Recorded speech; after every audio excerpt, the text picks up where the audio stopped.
So I'm very pleased to be here. First of all, I want to thank you, the organizer of the conference. I'm Daniele Ucci, a data scientist and a security researcher at Horizon Technology Consulting. And today I will discuss how AI, artificial intelligence, and in particular machine learning can help in detecting cyber threats. First of all, I want to start by talking about how malware evolved along the years, and in particular how artificial intelligence and machine learning can be applied to cybersecurity. Then we will see some common techniques used by the attackers and two examples of famous malware. We will see the Wannacry ransomware and the Astaroth malware family, and in particular how this malware can be effectively detected using a machine learning approach. Then we will conclude this talk by talking about a little bit of offensive AI. I would like to start this presentation by showing this image that, in my opinion, is very representative of how the situation has gone wild from the 2000s. Indeed, in the past, the malware were hunted down by lots of security researchers. They were very few, and basically they were developed to prove something. For example, that the malware authors could, for example, annoy users, or rather, they want to prove that computer systems at the time, but still they are insecure. Then, after the 2000s, we have witnessed to the development of very complex and sophisticated malware that takes the name of super malware. Like, for example, you may have heard about of Stuxnet, Docu, and Flame. Later, as I mentioned before, in this presentation, we will see an example not of a super malware, but a malware that was very effective in infecting more than 150 countries worldwide. So, as I said in the previous slide, the 2000 marked the transition from malware with either noble or less noble purposes to actually malware that now are able to recruit computers in a botnet in order to attack companies and organizations, but that they can be also used for industrial virtual espionage. Indeed, emblematic is the case, for example, of the Chinese attackers that were able to exfiltrate secret data about the F-35 strike fighter jet from the US subcontractor Lockheed Martin. And in the figure, we can actually see how the two Chinese jets are curiously very similar to the F-35. So we are talking about the J-20 and the J-31 Chinese fighter jets. So we can see, we have seen an example on how actually industrial virtual espionage can be very productive and can produce actually a real damage to, in this case, the military sector. Malware in the recent years have also used to attack, to spy on activists, and so in the last year we have seen that single malicious software authors basically are organizing in cybercriminal organizations that are structured as companies. And these cybercriminal companies offer services, for example, malware as a service, that is a term that indicates the lease of hardware and software in order to perform a cyber attack. So, for example, a customer can pay in order to launch cyber attacks to its competitors. So, given the huge amount of data that security appliances have to process and the failure of classic approaches, for example, the signature-based that are used by endpoint antiviruses. The desiderata of security platforms should be at least that analysis processes should be automated as much as possible, and security analysts should be supported by tools that enable themselves to identify possible cyber threats. In these tasks, artificial intelligence is able to support their analysis and in order to spot suspicious events that are worth to be investigated. So I have some expertise actually in the machine learning field, and now we will discuss how machine learning can be applied to cybersecurity. Machine learning is a branch of artificial intelligence and allows an application to perform a task without being explicitly programmed to do so. In order to do this, it builds a mathematical model and based on data samples. Mainly, machine learning approaches differ from statistical ones because they are able to provide more accurate predictions with respect to statistical approaches. But this comes at the cost of less interpretable mathematical models, and these, in some cases, in case these models have to be analyzed, is a problem, actually. And as I said before, they need data samples for creating internally model representations. Machine learning driven investigations can mainly rely on two different approaches that are supervised and unsupervised learning, and then we can combine also these approaches to obtain semi-supervised approaches. In the next slides, we will see some example of supervised and unsupervised learning. A typical example of supervised learning is the classification. It is defined as the task of assigning an observation to a specific class on the basis of labeled data. So, for example, we can think about that we have a classifier that sees bytes sent by a monitored machine, and after a specific process that we will see in a moment, it can classify these as a legit data transfer rather than an attempt of data exfiltration. Analogously, HTTP traffic can be analyzed by a machine learning classifier in order to establish if in it there are suspicious requests or responses, or instead all the HTTP traffic is legitimate. On the right, we can see an example of classification, in particular a binary classification in which the objective of the classifier is to classify instances as blue or red, and mainly the objective also of the classifier is to find an hyperplane that well separates the two instances. This process takes the name of training, while in normal operation of the classifier, a new instance is given in input to the classifier itself, and the classifier has to decide if it belongs to the red class rather than to the blue one. Instead, a typical example of unsupervised learning is the clustering, is the process of grouping similar observation. And so let's assume, for example, of having a DNS query. We can use a clustering approach in order to establish if this query is more similar to legit queries performed in the network rather than is more similar to suspicious queries.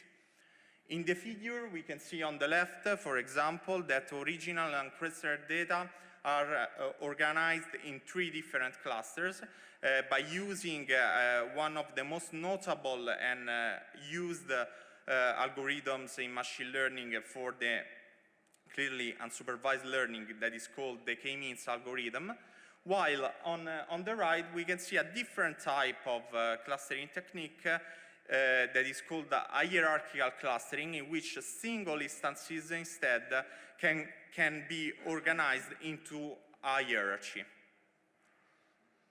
This slide instead lists examples of common techniques that we have spotted into the wild used by malware, and that can be used also in different phases of the attacks and can be used to penetrate systems. Clearly, this list is not exhaustive, and I highlighted in red the ones that we will see into detail by making example of real malwares that have been able to infect lots of machines in lots of countries. I want to introduce you the Wannacry ransomware. Maybe for sure many of you have already heard about that. It has been attributed to the Astaroth group, that is a North Korean state-sponsored threat actors that is active, that has been active since 2009. It has been responsible, this threat actor, for many disruptive attacks. So also in this case, you may know the Wiper attack that has been carried out against Sony Pictures, in which several private data were leaked publicly regarding emails, personal employee information, executive salaries, copies, for example, of Sony movies, but also plans for still unreleased movies. Coming back again to Wannacry, its samples use mainly two techniques. Actually three, but the ones that are detectable using a machine learning approach are two, and they are the DGA, that stands for Domain Generation Algorithm, and consists in generating domains by using a program and contacting then the command and control center using this domain, and the classic host and port scan. The Wannacry ransomware bases its activity on a Microsoft implementation on an exploit of Microsoft implementation of the server message block protocol that is called Eternal Blue. This is an exploit that is thought to be developed by the US National Security Agency, and is also thought to be used several years before being leaked by another threat actor that is called the Shadow Group. The first thing that the Wannacry malware tries to do is to attempt to contact a kill switch domain in order to establish if it has to proceed with the infection and with encryption of all the disks of the machine. Example of kill switch domains are reported in the slide, the first small dot.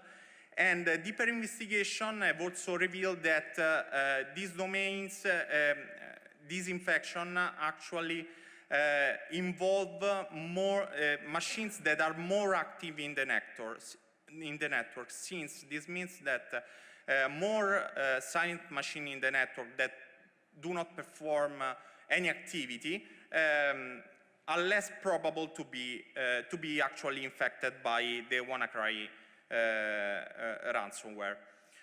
Infected machines that are not able to contact these kill switch domains start gathering information on the other devices present in the network, and this is called the reconnaissance phase. And in parallel, this ransomware start encrypting data on the disk of the infected machine. Basically, the reconnaissance phase consists in scanning random IP addresses. We are talking about 25 IP addresses per second, looking for open TCP 445 ports, because this is the port that is used by the SMB service. So it's normal that in order to exploit this service, the Wannacry ransomware tries to detect which machines have this port opened.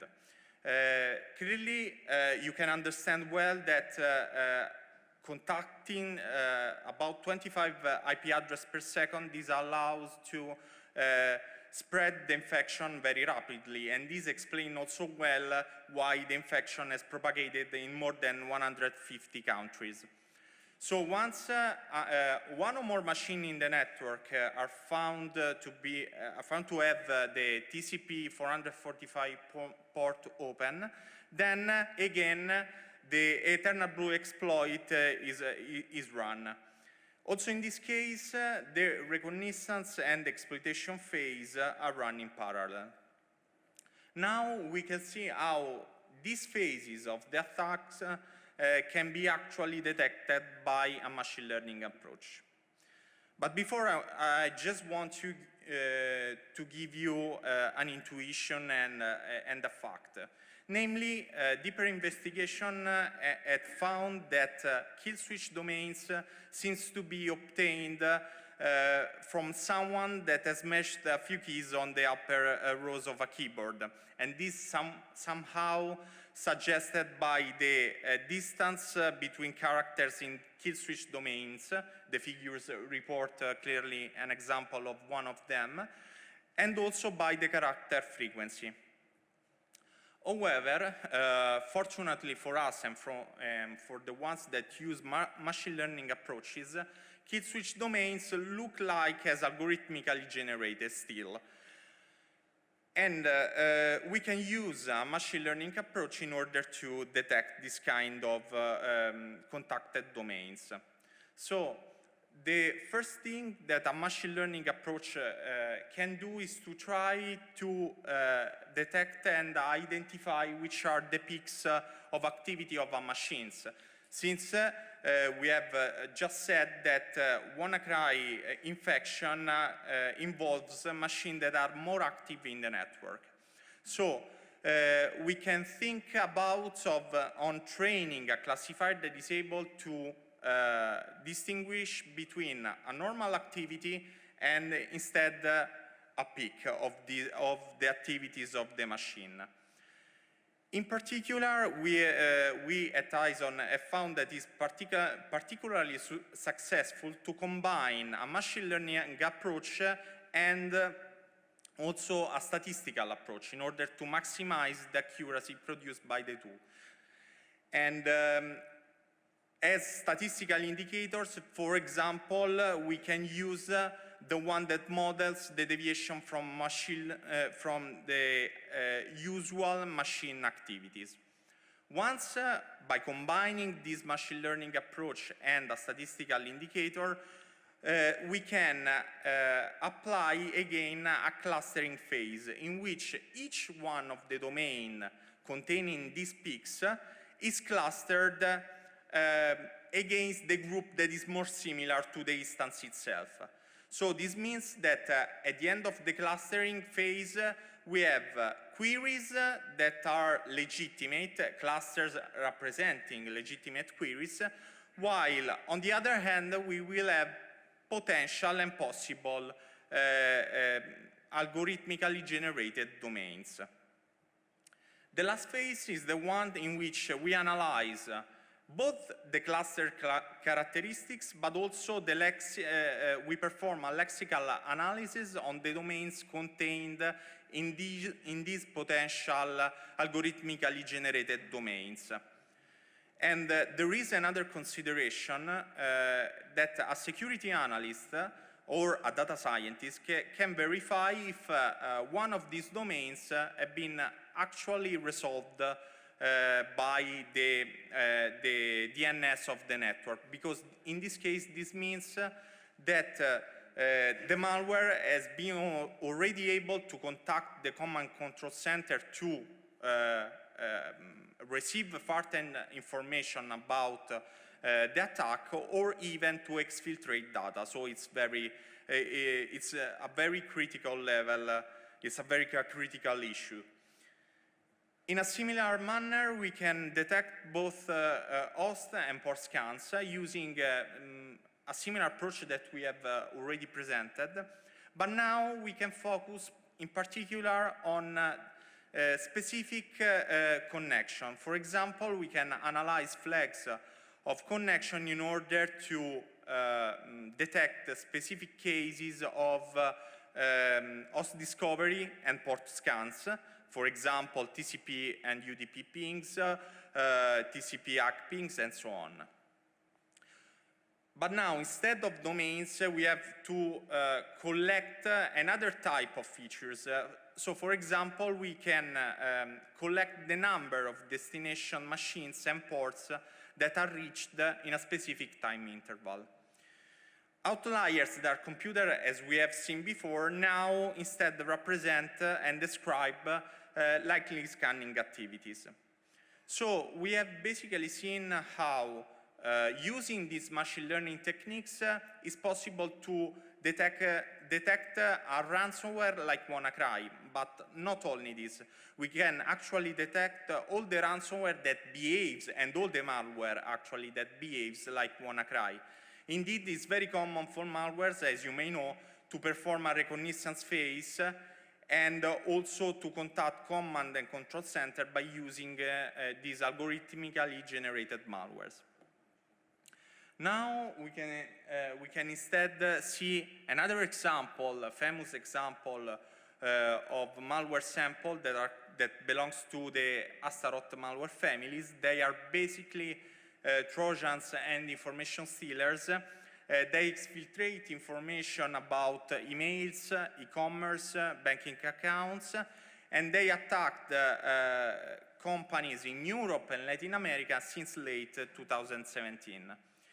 In the last July, new samples have actually been distributed using a mass spam campaign through mails that contained an infected link.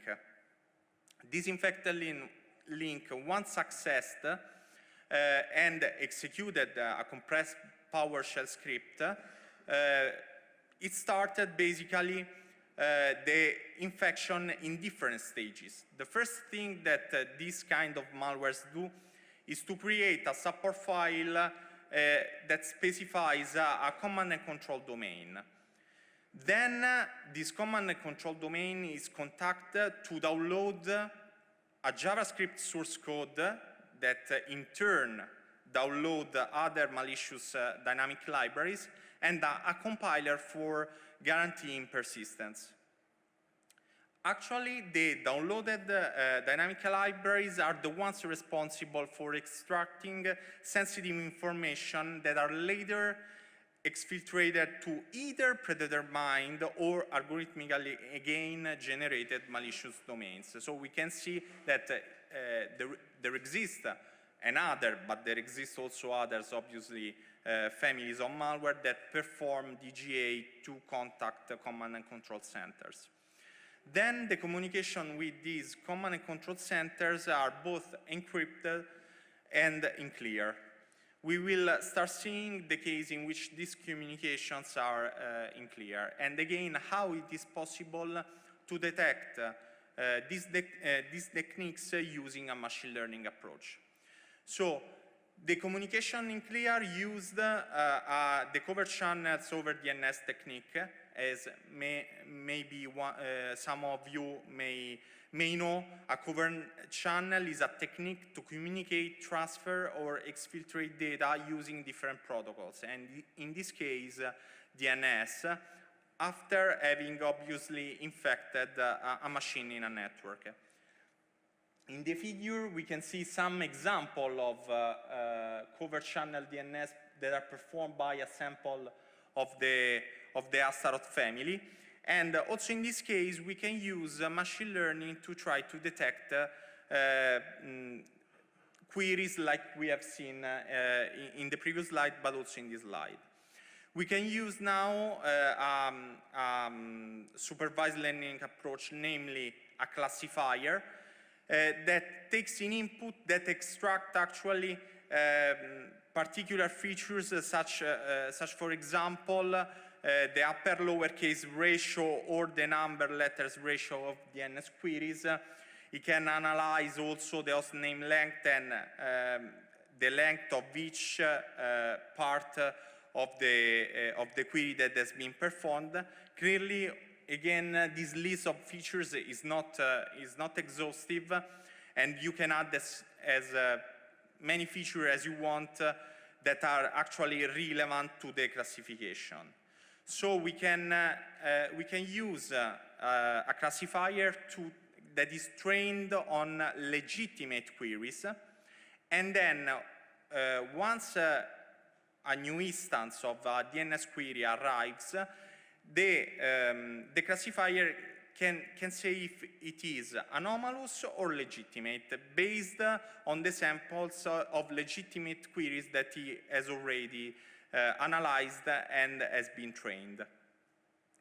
At this point, again, we combine a machine learning approach with a statistical one, and so we add some information. We combine some anomaly indicators to the classification results. So, for example, you can take you can measure the number of unique request host names to and per domain. If it's high, clearly this is suspicious. In a similar manner, a query that is on high entropy is suspicious because it doesn't follow the distribution of the language, and so on. For example, you can measure also the distance of monograms and bigrams distribution of the query from, for example, the English dictionary and how far are from them. All these indicators clearly allow to decide if the suspicious queries detected by the classifier is actually malicious or not. Then I want to give you just some ideas on how it is possible to detect anomalies in encrypted communication, always using machine learning. Unfortunately, I cannot share much of details about this because we will see in the next slide that this work will be presented to another conference.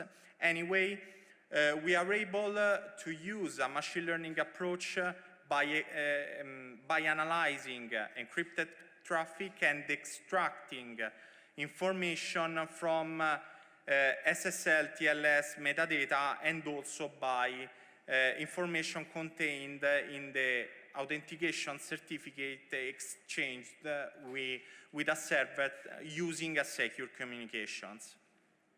In particular, we don't combine now the machine learning techniques with a statistical approach, but we use GA3 hashes that very recently have been used by lots of security platforms in order to fingerprint suspicious communication.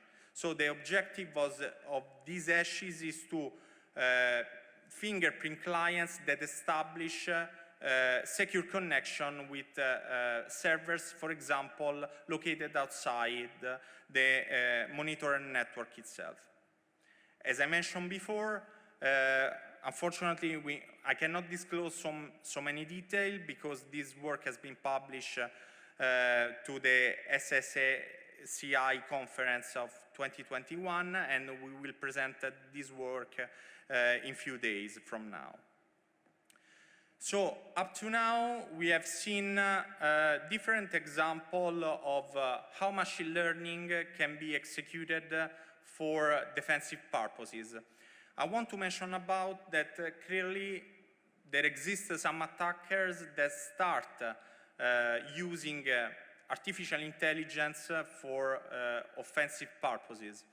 So I just want, in this slide, I reported just a toy example, but that can give you an idea on how it's possible to mislead a machine learning trained classifier.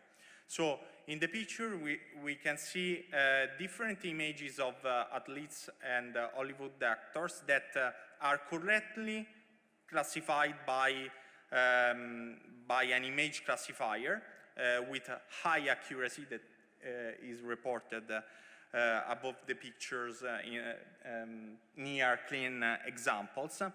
Then the attacker instead puts some eyeglasses on the picture itself.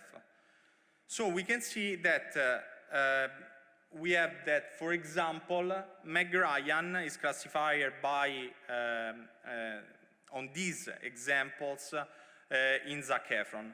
So we can see how a classifier that works correctly without, on the images without any alterations actually now performs pretty bad on samples provided by the attacker.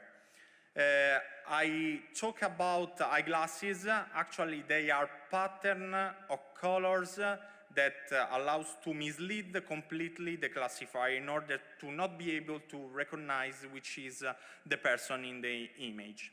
So just to make a parallelism to what we have seen up to now, the attacker can change the pattern that he used to communicate with the command and control centers, how it generates, for example, the domains of the command and control center itself in order to evade the machine learning algorithms that, who are responsible for detecting this kind of techniques.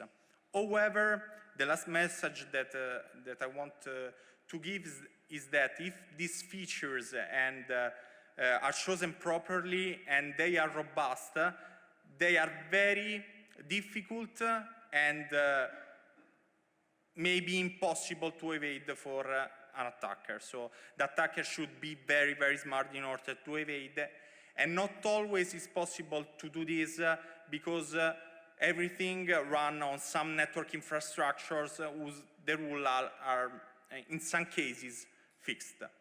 So this slide concludes my presentation. I want to thank you for your attention. So at the bottom of the slide, you can see my contacts. Feel free to contact me if you have any question, and thank you.